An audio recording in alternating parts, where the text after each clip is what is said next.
Wife cheated and left me for her friend 5 years ago. Now wants me back because he dumped her. I'm a 59-year-old man, and about 4 years ago I went through something really tough.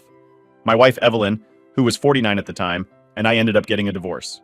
We had been married for 12 years and had two amazing children together, who are now 14 and 11 years old. Evelyn was actually my second wife. My first marriage was to my high school sweetheart, the first love of my life. We had a beautiful bond, but tragically she passed away in an accident. We didn't have any kids, which made it even harder because it felt like I lost my entire world with her. After she died, I was completely lost. I was in my early 40s and suddenly found myself without a clue about what to do with my life. I was drowning in my grief, and I turned to drinking and some other destructive behaviors just to cope with the pain. Now, as I step into my 60s, I'm trying to look at things with a sense of gratitude and grace. Despite the tough times and the dark patches, I've somehow managed to keep going. I run a modest real estate business, which helps keep me grounded and provides a structure to my days. Life has definitely thrown its fair share of challenges at me, but I'm learning to navigate through them with a bit more wisdom and a lot of reflection. Looking back, my love life has indeed been filled with more downs than ups, but each experience has taught me something important. Even though I've faced heartbreaking losses and the deep betrayal of a broken marriage, these experiences have shaped who I am today. I'm now focusing on living my life with a bit more purpose and a lot more hope. Then I met Mila at a bar. She was there with a college friend, both of them nursing their own heartbreaks, and somehow we just clicked. I won't sugarcoat it. I was in a pretty bad place myself, still feeling the sting from my past, and really just needed someone to lean on. I became emotionally attached to Mila pretty quickly. After about a year of dating, she was the one who brought up marriage. Honestly, I can't even say if I was truly ready to get married again. But Mila was looking for commitment, and I didn't want to lose her, so I went along with it without overthinking. Mila was in her early 30s at that time and was very clear about wanting to settle down. She had recently ended things with her friend. They had a sort of friends with benefits arrangement. She developed feelings for him, but the feelings weren't mutual. After years of that going nowhere physical relationship, she was ready to move on for good. So when Mila told me it was either marriage or nothing, I just couldn't risk losing someone again. I agreed to the marriage, hoping that this time things would turn out better. So we had a small wedding ceremony, just us and a few close people. At that time, getting married felt like the right thing to do. Maybe it sounds silly, but I don't actually regret it. With Evelyn, life was pretty good for a while. We traveled a bunch before we had kids, and even after they were born, we managed to keep things stable for 12 years. But then, everything changed when an old friend of hers, someone she had been involved with before, came back into her life. Evelyn ended up leaving me for him and we got divorced. I got custody of our kids, and since then, I've pretty much built my life around them. The reason I'm sharing all this now is that, out of the blue, Evelyn showed up last week wanting to be part of our lives again. When I opened the door and saw her there, I hardly recognized her at first. She looked worn out, really pale and sad, with red puffy eyes like she hadn't slept in days. She completely broke down when she saw me, clutching a letter and looking like something terrible had happened. It turns out it had. As soon as I opened the door, she threw her arms around me and started crying. I was taken aback and worried, so I asked her if she was okay. Between sobs, she kept saying sorry for leaving me. It was just the two of us at home since the kids were away at summer camp. After a while, she managed to calm down enough to explain what had happened. Her affair partner, the man she had left me for, had suddenly left her and gone back to his native country in the south of Europe. He left her nothing but a note that read, "I'm sorry, I can't marry you. I have a wife and children at home." It was a shock. This man had been leading a double life, taking advantage of Evelyn's feelings all this time. He kept her waiting for 4 years, never married her, and then just abandoned her. I didn't know how to feel about all this. Part of me felt a strange relief that he was gone, but seeing Evelyn so devastated made me sad for her, despite everything. It's a complicated mix of emotions to sort through. Karma seemed to have its say in the matter, but I didn't throw any hurtful words at her. Even though I felt sorry for her situation, I knew there wasn't much I could do to help. Evelyn told me I was her only hope. She believed I would forgive her and take her back because she knew me as a forgiving person. But I had to be honest with her. I told her that I had moved on and didn't harbor any harsh feelings, but I couldn't just let her walk back into my life as if nothing had happened. The truth is, I had already forgiven her once for cheating, but she repeated the mistake. She was deeply in love with her affair partner, to the point that she didn't think twice about leaving her own children behind for him. The only reason she stayed loyal to me during those 12 years was that her affair partner was out of the country. Now that he had abandoned her, she was looking to come back. But I couldn't let my life be upturned again by the same pattern. It was a tough stance to take, but necessary for my own well-being and that of our children. I told her that while I empathized with her situation, I couldn't trust her again. At that, she broke down once more, pleading for my forgiveness. I reassured her that I had already forgiven her, but forgiveness didn't mean things could go back to the way they were. I offered the possibility of her having joint custody of our children, if the kids were comfortable with it. That was as much as I was willing to compromise.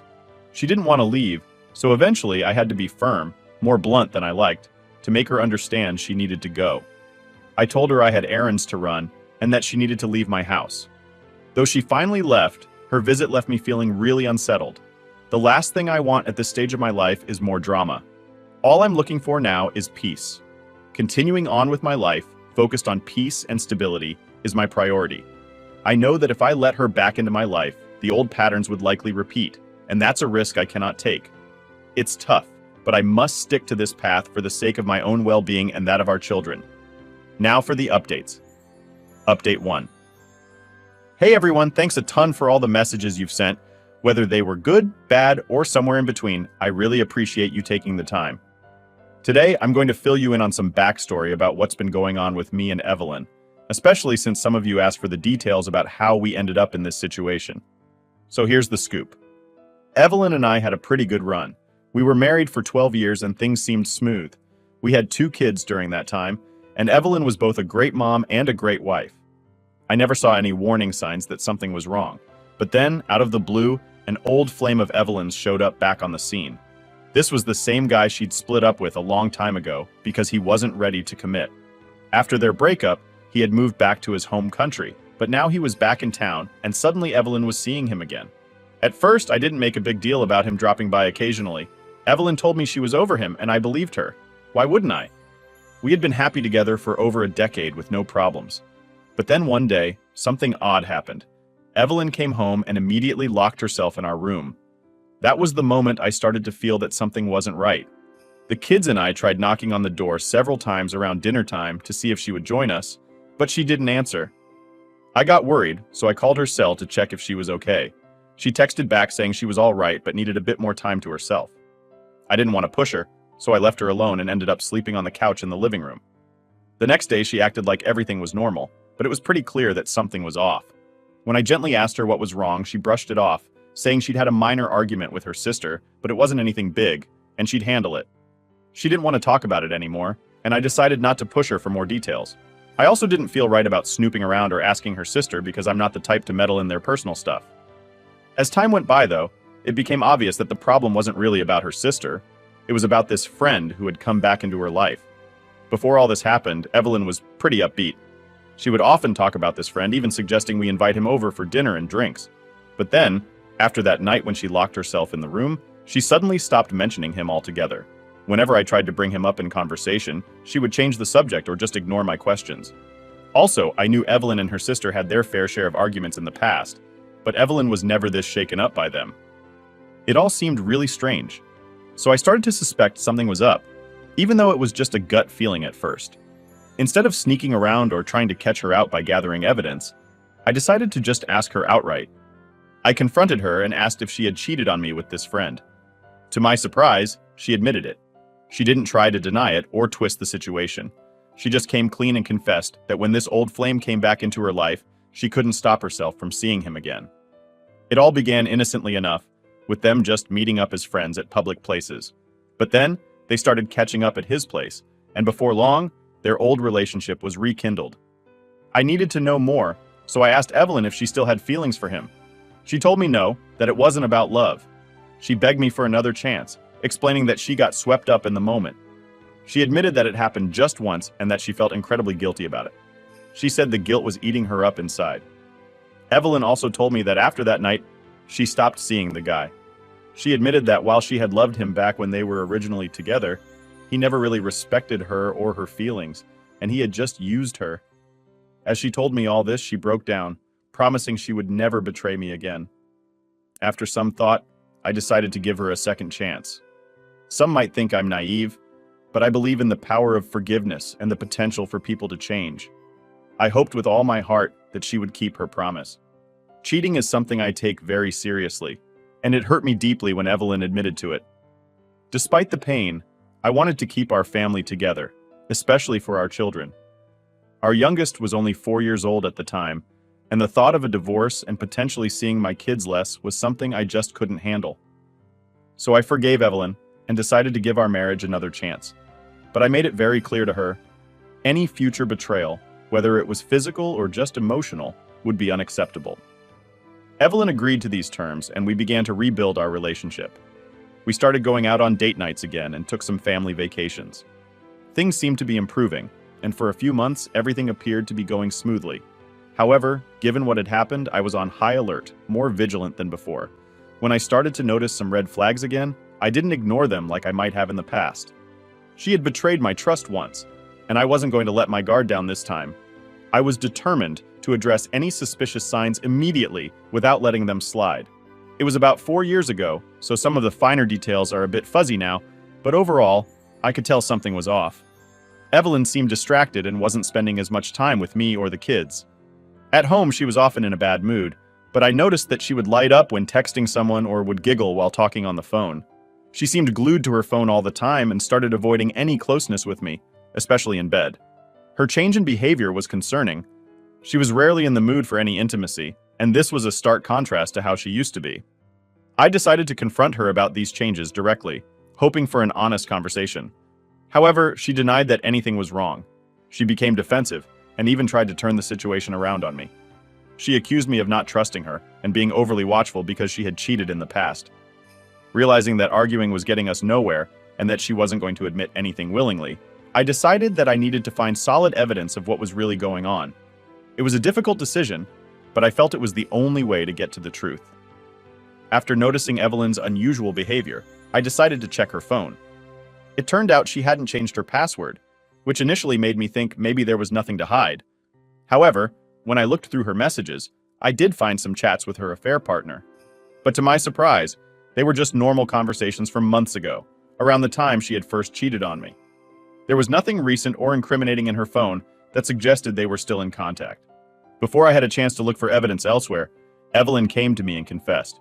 She told me she knew I had checked her phone and felt it was time to be completely honest.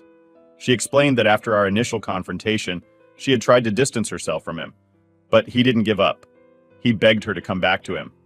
Evelyn tried to avoid him, knowing it could cause more trouble in our marriage, but he was persistent. He reassured her that he truly loved her and promised they would get married. He just needed some time to sort out a few things first.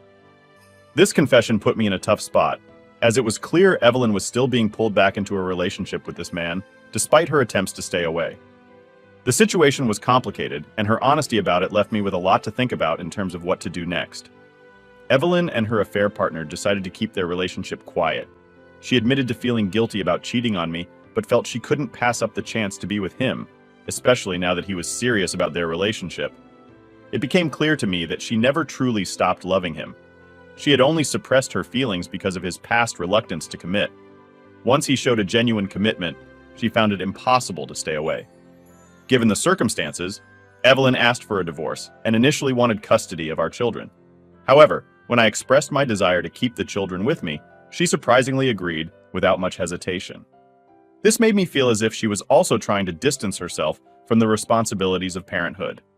She requested to see the children on a weekly basis, and I agreed, under the condition that she would be the one to explain the divorce to them. Evelyn spoke to the children, choosing to tell them that we were divorcing because we had fallen out of love. She avoided blaming me or portraying me negatively, which I appreciated for the sake of maintaining peace and stability for our kids. This approach helped us manage the delicate situation as respectfully as possible, considering the emotional impact on our children. The news of the divorce was really hard on the kids. There were a lot of tears, and they pleaded with us to try and make things work again. Hearing their cries and seeing their distress made me feel resentful towards Evelyn for putting us in this situation. But as time passed, I came to the realization that even if Evelyn changed her mind about the divorce, too much had happened for me to simply forgive and forget. Moving forward with the divorce seemed like the best choice for everyone involved. I made a promise to my children that I would continue to be a good father to them. They didn't doubt this, as I had always been actively involved in their lives, not just a parent who was around, but one who was truly present. Stepping into the role of a full-time single parent wasn't hard for me, given my previous involvement, but despite our efforts, the kids still missed their mom. Thankfully, we managed to settle the divorce amicably. I was deeply hurt by everything that had happened, but I didn't hold a grudge against Evelyn. Some might call it cowardice, others might say it was maturity, perhaps it was a bit of both, influenced by my experiences and age. But ultimately, I let her go because it was the necessary thing to do, not just for my own peace, but for our children's well-being too. The months following the divorce were particularly challenging, especially for the younger child. I did my best to lift their spirits, taking them on multiple vacations, trips, picnics, and engaging them in various activities to keep them happy and distracted from the upheaval in our family life. During this time, Evelyn continued to visit the children weekly, but eventually she moved to Alabama with her affair partner. By that point, both the children and I had begun to move on from the initial shock and pain of the divorce. Over the last 4 years, the children have grown into kind, resilient, and emotionally strong individuals. Initially, after Evelyn moved, the children would cling to her during her calls and clearly showed their resentment towards her. However, as time passed, they grew more forgiving and understanding, eventually reaching a point where they could interact with her cordially. Recently, when the children returned from their summer camp and learned about their mother's situation, her being abandoned by her affair partner, they didn't express much sympathy. They felt that she had made her choices and now had to live with the consequences.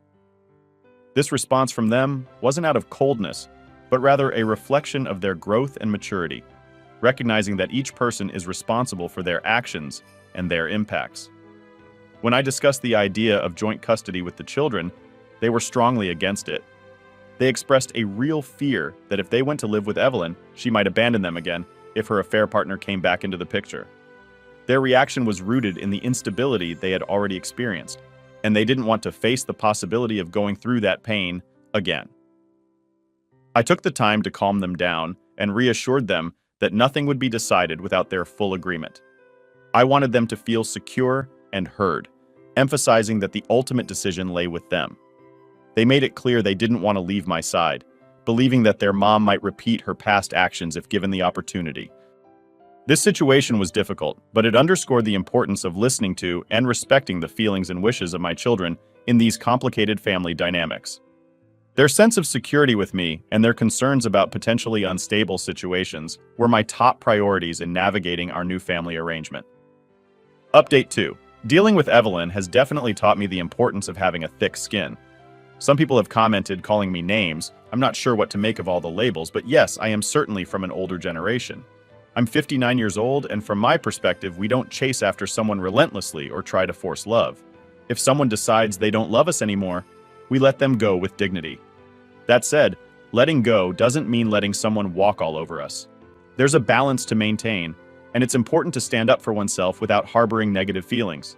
I appreciate all the comments, even the critical ones, but I wanted to explain things from the perspective of someone who might be considered old school. Recently, Evelyn came to visit again while the kids were home from school. They were quite shocked to see her, which caused a bit of an initial uproar. I reminded them to stay polite and respectful. They managed to talk with her for a bit, but soon excused themselves and went back to their rooms.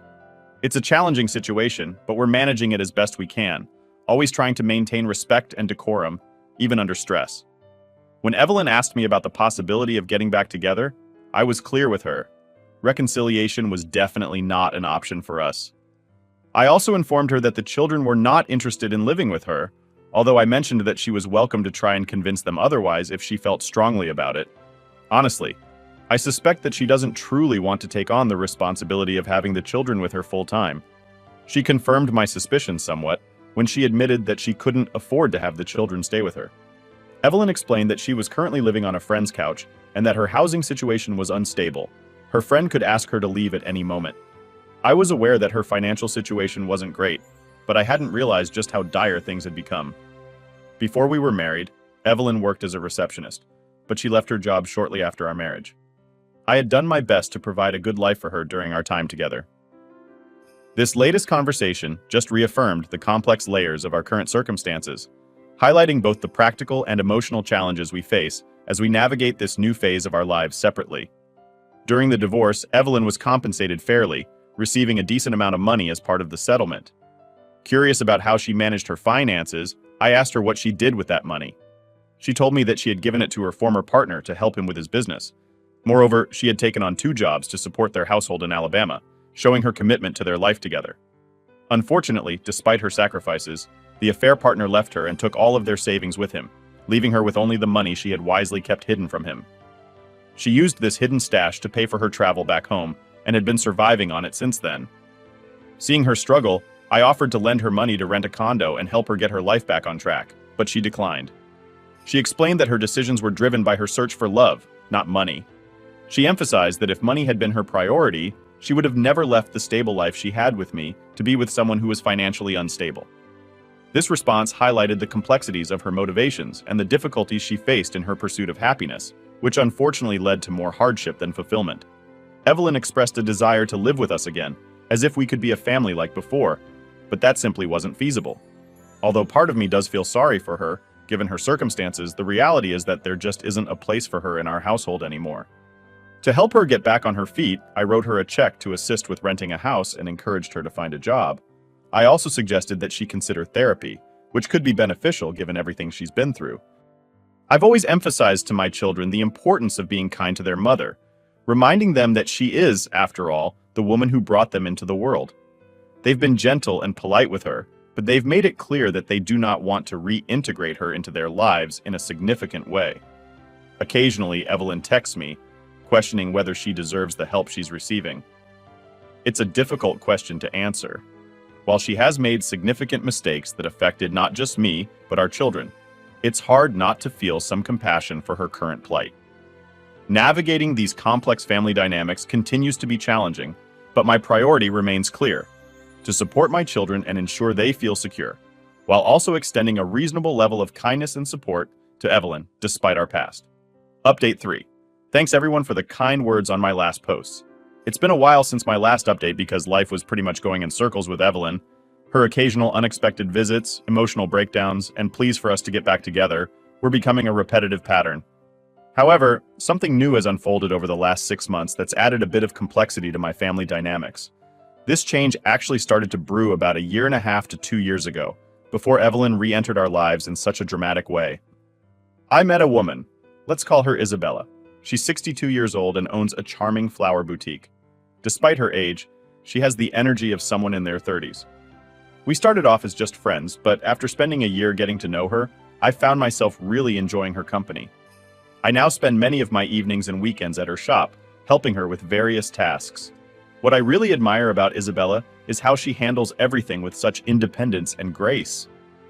This developing relationship with Isabella has brought some new perspectives and positivity into my life, contrasting significantly with the ongoing struggles and emotional turmoil associated with Evelyn. It's refreshing to engage with someone who is so capable and lively, and it's clear that this new connection is becoming an important part of my life. Isabella has had her own share of challenges. She lost her husband early on and took on the responsibility of raising 3 kids all by herself. Now that her children are grown and have moved out, her flower boutique not only serves as a source of income, but also as a passion that fills her days. Being around her, I feel a renewed sense of vitality and purpose. I haven't brought up Isabella in this thread or mentioned her to Evelyn, mainly because I don't want it to seem like my reluctance to reconcile with Evelyn is due to my relationship with Isabella. The truth is, my connection with Isabella isn't about replacing Evelyn or moving towards another marriage. It's really about companionship. 2 people in their 60s, appreciating what life has to offer at this stage, without the desire for drama or deep commitments.